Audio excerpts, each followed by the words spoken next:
Welcome to Foundation, a show where we profile some of the world's most interesting entrepreneurs. For more episodes, check out foundation.kr. Today we're talking to Elon Musk, a founder at Tesla, SpaceX, and PayPal. Let's go talk to him.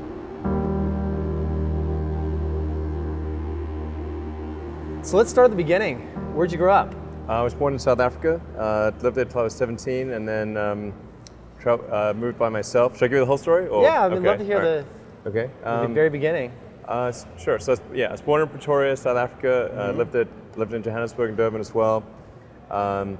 Was able to travel to a few countries growing up within Africa and around the world. Went to the US when I was, 10-ish or something like that. And I read a lot of comics and books and stuff, and it always seems like, and stuff and things on technology. And it always seemed like when there's cool technology or things happening, it was kind of in the United States. So my goal as a kid was to try to get to America, basically. What were your favorite comics? Well, I read every comic in the store, and I like obviously the Batman, Superman stuff. I mean the Green Lantern, Iron Man. Got to not say Iron Man first because then people will think, But I did think that was a pretty cool one. But I read everything like Doctor Strange. Just if there was a comic on the rack, I read it. Awesome. Yeah. And when did you decide to get into computers and technology? Did you start coding, or was it just a lot of noise, a lot of construction going on? Can you still hear? Okay. All right. We're good. So did you start coding? Yeah. So when I was about 10 years old, I went into a store in South Africa and saw a Commodore VIC-20. I guess maybe I was 9 years old. I don't know, somewhere around that time. And I thought this was like the most awesome thing I'd ever seen. And you could write computer programs and make games. And I played Atari and other things for other games, consoles, when I was like maybe 6 or 7. So the idea of being able to create games I thought was really exciting. And so that was my first computer, as a Commodore VIC-20. I think it had like 8K of memory. And then what led you into entrepreneurship? Was it something that you always knew that you wanted to be an entrepreneur and start something on your own, or did you just stumble into it? Yeah, I wouldn't say that I always knew that I wanted to be an entrepreneur. I actually wasn't sure what I wanted to do growing up. I think at one point I thought, well, inventing stuff or creating things would be a cool thing to do. But I wasn't really sure if that meant starting a company or whether that meant working for a company that made cool stuff. In fact, when I first came out to Silicon Valley, it was to do grad studies at Stanford in applied physics and material science. And then I saw, this was in 95, I kind of thought the internet would be something that would change the world in a major way. And I wanted to be part of it. And actually what I first tried to do was I tried to get a job at Netscape. So I wouldn't actually try to start a company, I tried to get a job at Netscape. And then... that didn't work out? No, I didn't get any reply. So I had a physics and economics degree, or physics and business degree from Wharton.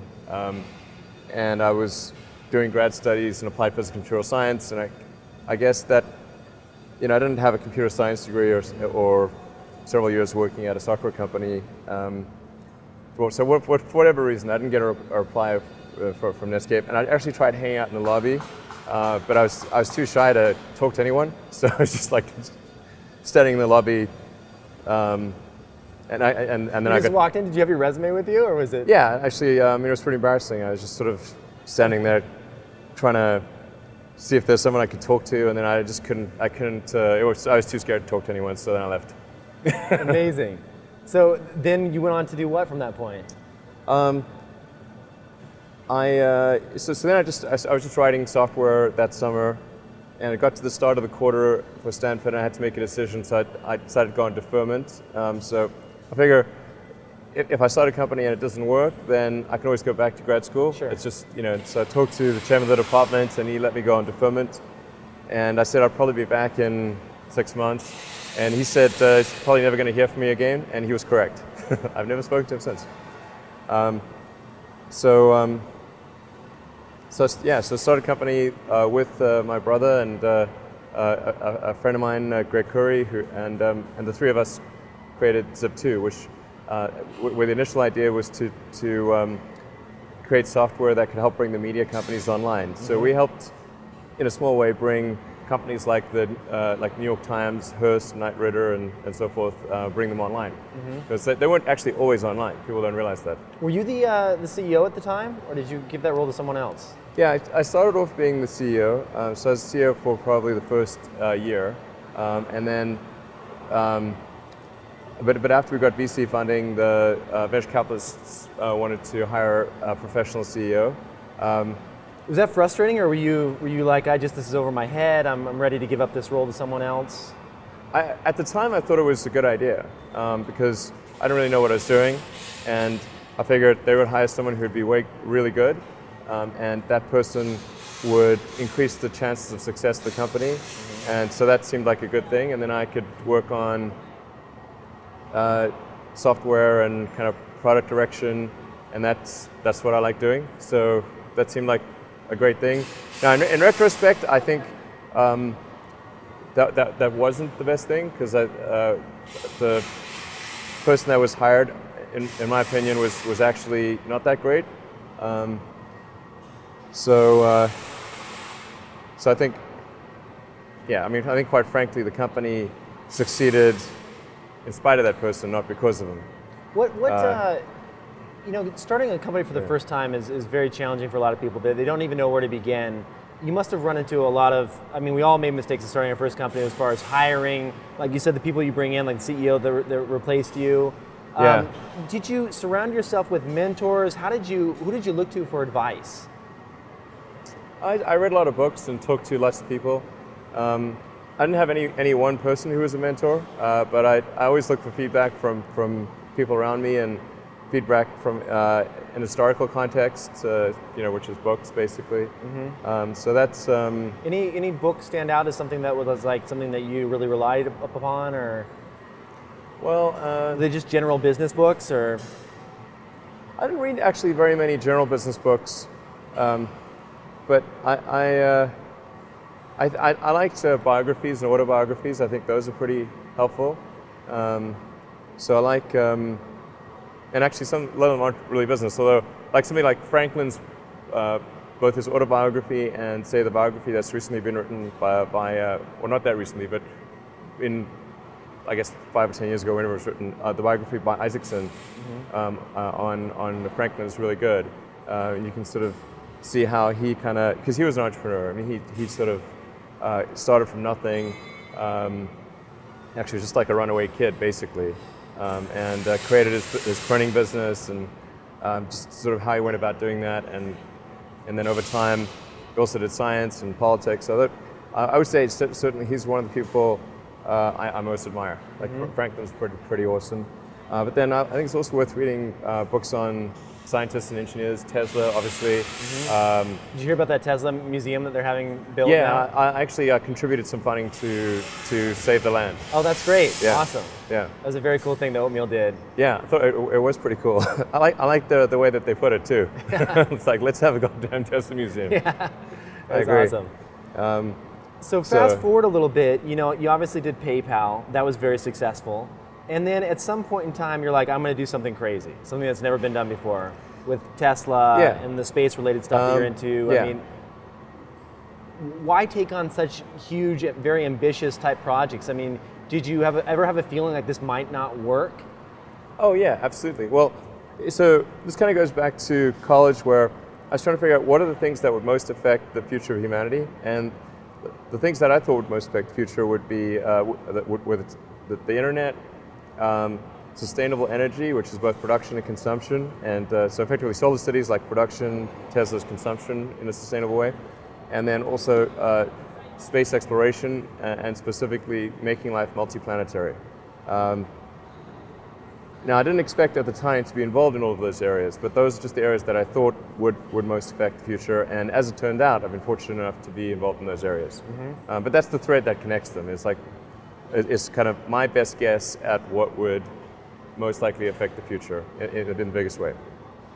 And when I first thought about doing something in space, the thing I was going to do was actually going to be a kind of a philanthropic mission to Mars, to land a small greenhouse on the surface of Mars with seeds and dehydrated nutrient gel that you'd hydrate upon landing. You'd have this little greenhouse on Mars, and you'd have this great shot of green plants on a red background, and the public tends to respond to precedents and superlatives. So I thought that would get people really excited about sending life to Mars. And my expectation from that project would be 100% loss, because I wouldn't expect, maybe you can make a little bit back on advertising or sponsorship or something, but it would be essentially a complete loss. So starting a rocket company was necessarily have a greater likely outcome than 0% financial return. Right, right. But at the beginning of starting SpaceX, I thought that the most likely outcome was failure. And how about Tesla Motors? Like, walk me through your process of wanting to launch something like that. Yeah, so in terms of an electric car company, at first I thought that there would be no need to do an electric car company startup because California regulations basically forced General Motors to create the Volt, or rather the EV1, I should say. So when General Motors had the EV1, I thought, hey, this is great. Biggest car company in the world is making an electric car. It's called the EV1. That would imply that there's going to be an EV2, 3, 4, right. And they killed that project off, though, right? They did. Yeah. And that was very unwise. I mean, it's sort of really short-sighted, I think, action. I mean, in retrospect, that seems perhaps obvious, but at the time, not only did they cancel the project, they forcibly removed the EV1s that they'd given out, which they only gave out on lease. They removed them from customers against their wishes, took the cars and crushed them in a yard so that they could never be used again. And the customers whose cars had been taken away, they tried legal action to try they tried to sue General Motors to keep their car. They actually had a candlelit vigil at the yard where the cars got crushed. And it's like, when's the last time there was a candlelit vigil for a product? Right. That's pretty ridiculous. Right. And let alone a General Motors product. I mean, you have to be This pretty... shows the passion, the level of passion that users have. Yeah, you have to be pretty tone deaf to... I mean, you don't need to run a customers... You don't need to do a customer survey to figure out that at least some number of people want the cars if they are treating it like somebody's being sentenced to death. Family. Yeah, totally. And yeah. So what? So when I saw that, I was like, holy crap!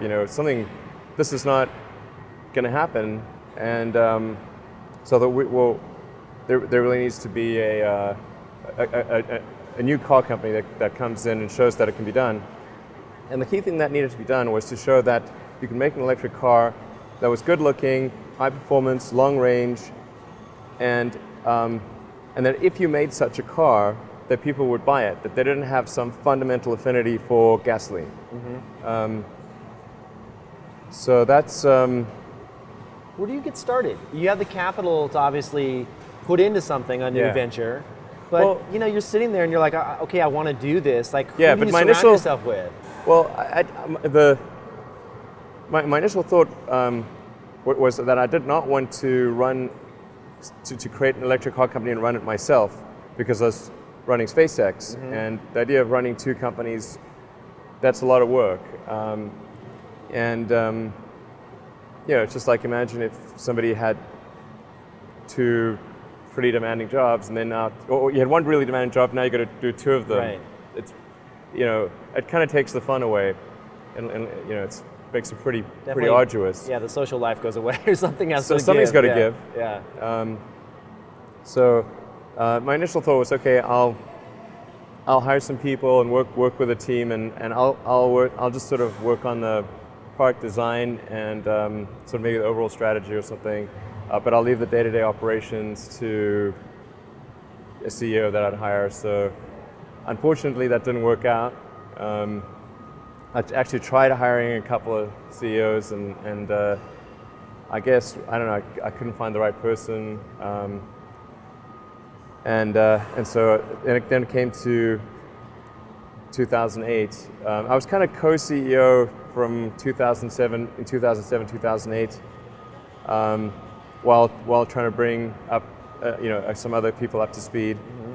And then when the market fell apart, the financial market fell apart, and the economy fell apart in 2008, and I had a choice of basically commit all of my remaining resources to Tesla, or it's going to die for sure. And I thought, okay, if I'm going to do that, then I got to bite the bullet and run the company, because there's just too much at stake.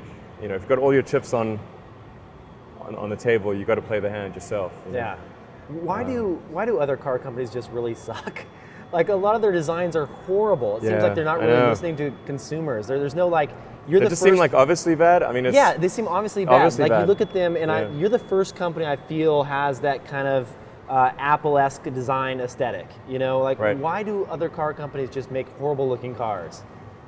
Do they outsource? I don't know. Design? It blows my mind. I don't know how it's because it just seems like you can take a body panel and you can stamp it with that shape, with this shape or that shape, and yet they choose to do the bad shape, but it costs the same either way. Right. I mean, there are some things that cost a little more in terms of the quality of materials and getting things really to fit accurately, and so there are a few things that cost more, but a lot of it doesn't. You can make an ugly, expensive car. You can make a good-looking, expensive car, and actually the same goes. I think you can make an affordable, good-looking car or an ugly, good-looking car, and I think the cost differences are really actually relatively small. And I mean, I don't know. I think maybe there's some of the larger car companies are just trapped in their own history. Did you do did you have focus groups where you decided on the decision, or was it very much, I like the way that looks, let's go with that? No, it's just literally just a series of weekly iterations with the design team. Awesome. So just every Friday afternoon, I meet with Franz and the design team, and we go over every nuance of the car, every bumper, every curve, every little tiny piece of the car. What's right, what's wrong, and then that has to be filtered against the engineering needs and the ergonomic needs and regulatory requirements. So it's there's a lot of constraints. Yeah. And you can't just make a car any old shape you want and still meet all the regulatory requirements, be 5-star crash safe and all that. So it just requires a lot of iterative activity and caring about every millimeter of the car, and that's what results in a good product. So I know we have limited time. I want to jump towards the future. Talk to me about this Hyperloop, I think you're calling it? Yeah, so the Hyperloop, I need to set aside some time to actually write down some of the details, and I want to make sure that I don't say something completely stupid. So, so I'm spending time with both the SpaceX aerodynamics team and the Tesla aerodynamics team, just to make sure that whatever I put out there really will work. Are we talking train here, or is this just an alternative, something that we haven't thought of before? Yeah, I think it would genuinely be a new mode of transport. It's exciting. I think one way to think of it is like it's kind of like a ground-based Concorde. Wow. Like, if you could make something go as fast as a Concorde on the ground, how would you do that? Right. Would you require rails in that sense, or is it? We shall see. No, actually, I think rails are not needed. Awesome. Yeah. So, do you have a lot of ideas like this? Is it where you have a sketch pad? Yeah, I've got more ideas than time to implement. Yeah. I think so. Is it something where do you come up with your best ideas? Are you on vacation? Or are you kind of just like in the middle of the night you wake up and start drawing things down? Or this sounds really cliche, but like the shower is probably like wake up and go to shower in the morning. And I think actually what's really happened is kind of stuff is percolated in the subconscious. Right. and it's not really occurring in the shower, but you're kind of getting the results of last night's, computation, basically. Right. And then sometimes it's late at night. If I can't sleep and there's something bothering me, then it'll occur then. One key idea for a supersonic vertical takeoff and landing electric plane occurred to me at Burning Man. A lot of good ideas come out of Burning Man, yeah, actually. exactly, absolutely. So certainly it's a very, very creative place. So yes, yeah, that's it, shower and Burning Man. Awesome. One last question I always ask of everyone that I interview. For the new entrepreneurs that are just getting started out there, what's one piece of advice that you would always recommend to an entrepreneur, something that you've learned over the years that they can take with them in their new venture, and then something you'd completely avoid, like something that you really screwed up on that you'd never do again?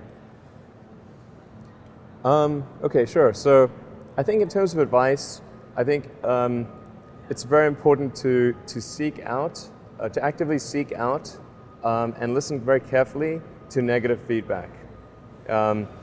And this is something that people tend to avoid because it's painful. Yeah. But I think this is a very common mistake, is to not actively seek out and listen to negative feedback. Where do you do that? Do you go into forums? Do you go into Twitter? Like, what are your areas where you go to look for feedback on, let's say, the Tesla? Well, it's like everyone I talk to is, in fact, when friends get a product, I say, look, don't tell me what you like, tell me what you don't like. Right. And because otherwise your friend is not going to tell you what he doesn't like. Right. He's going to say, oh, I love this and that, and then leave out the this is the stuff I don't like list, because he wants to be your friend, doesn't want to offend you. So so you really need to sort of coax negative feedback, and you know that if somebody is your friend, or at least not your enemy, and they're giving you negative feedback, then they may be wrong, but it's coming from a good place. And sometimes even your enemies give you good negative feedback. Yeah, absolutely. So I think that's important. People just view like positive feedback like water off a duck's back. That's like, really underweight that and overweight negative feedback. Right. And then I think it's also important to reason from first principles rather than by analogy. So the normal way that we conduct our lives is we reason by analogy. We're doing this because it's like something else that was done, or it's like what other people are doing. Me Too type ideas. Yeah, Slight iterations yeah. on a theme, and it's because it's kind of mentally easier to reason by analogy rather than from first principles. But by first principles is kind of a physics way of looking at the world, and what that really means is you kind of boil things down to the most fundamental truths, and say, okay, what are we sure is true, or as sure as possible is true, and then reason up from there. That takes a lot more mental energy. Give me an example of that. Like, what's one thing that you've done that on that you feel has worked for you? Sure. So somebody could say, in fact, people do, that battery packs are really expensive, and that's just the way they'll always be, because that's the way they've been in the past. You're like, well, no, that's pretty dumb, because if you applied that reasoning to anything new, then you wouldn't be able to ever get to that new thing. Right. It's like you can't say, horses. Nobody wants a car because horses are great and we're used to them and they can eat grass and there's lots of grass all over the place, and there's there's no gasoline that people can buy, so people are never going to get cars. Right. People did say that. And for batteries, they would say, oh, it's going to cost. Historically, it's cost $600 per kilowatt hour, and so it's not going to be much better than that in the future. And you say, no, okay, well, what are the batteries made of? So first principles would be to say, okay, what are the material constituents of the batteries? What is the spot market value of the material constituents? So you can say, okay, it's got cobalt, nickel, aluminum, carbon, and some polymers for separation, and a steel can. So break that down on a material basis and say, okay, what if we bought that on the London Metal Exchange, what would each of those things cost? Like, oh, geez, it's like $80 per kilowatt hour. Mm-hmm. So clearly, you just need to think of clever ways to take those materials and combine them into the shape of a battery cell, and you can have batteries that are much, much cheaper than anyone realizes. Is that your big challenge at Tesla, is battery? It's the single biggest item, but right now it's not any kind of obstacle to us. There are a whole bunch of little issues that are kind of trivial that are challenges when you're making a new product, because there are several thousand unique parts in the car. 90% of them are fine, 5% of them are slightly problematic, 3% or 4% are problematic, and 1% are extremely problematic. But you cannot ship a car that is 99% complete. It's not like software, you can disable functionality, but with a car, you can't ship it without like a steering wheel or like without back seat or something like that. Yeah. Well, thanks for being on the show. Right. You're a huge inspiration to a lot of entrepreneurs out there, so I know they're going to enjoy this, and thanks for having us in your factory here. All right. It's awesome. Sounds good. Thanks. Yeah, thanks for coming by.